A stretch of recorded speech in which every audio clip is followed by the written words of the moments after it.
this session, I want to talk about how coaching helps someone re-find their mojo. And I get many people who come into my...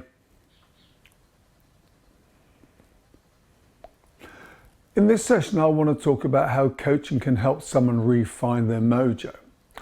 I have many people who come into my surgery, who are basically burned out. Their dream never materialized about where they expected to be in their career by now, or the relationship hasn't quite worked out, or they're worn ragged by a toxic culture of judgment and blame and extreme pressures on time. And they often arrive in a sort of what I call a hopeless and helpless state. And that's, look, at least they're reaching out to try to do something. Some people just struggle on by themselves, which always seems to be a bit pointless to me. But some things I would do without coaching sessions with them is the first thing is to get them back in connection with their true energy source. Who they really are. What is their driving force, their energy they have inside of them. Kahneman, who wrote Thinking Fast and Slow and did other great books as well on behavioral economics, talks about a very simple formula for what makes you happy. Basically, do more of the stuff you really enjoy doing and less of the stuff you don't enjoy doing. So actually in the coaching, I want to get us back to thinking about what works for you and what doesn't work for you. So in other words, what really energizes you? What are you passionate about? What parts of the job do you feel really fueled by? Do you feel you are most you in that space?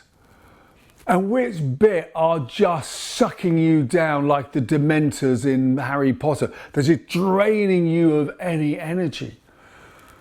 And we got to stop doing a lot of those things, and AI can certainly help get rid of a lot of those things, and focus on what you really love doing.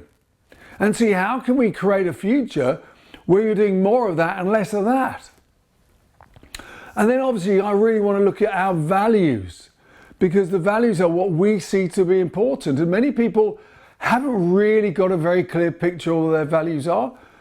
And I very often have to do some work to explore that with them. And there are three big routes I look at that. The first is what gets them really angry, really annoyed.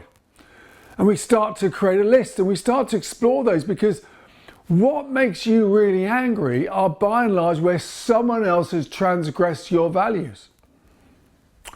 And then we look at what are you ashamed about? What are you embarrassed about?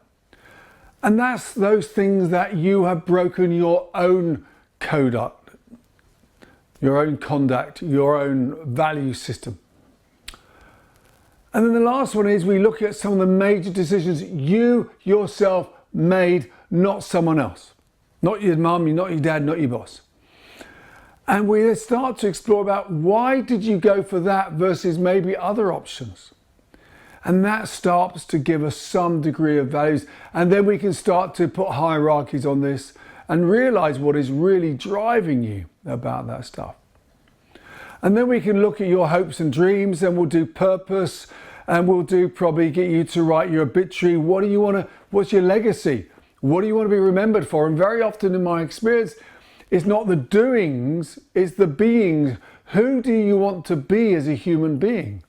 And how can you live that every single day? And then obviously there may be some other areas we need to do some work in, skills, training, whatever, to help get rid of the negativity. But fundamentally, what we need to do is get in touch with who we really are. And that needs a lot of self-exploration.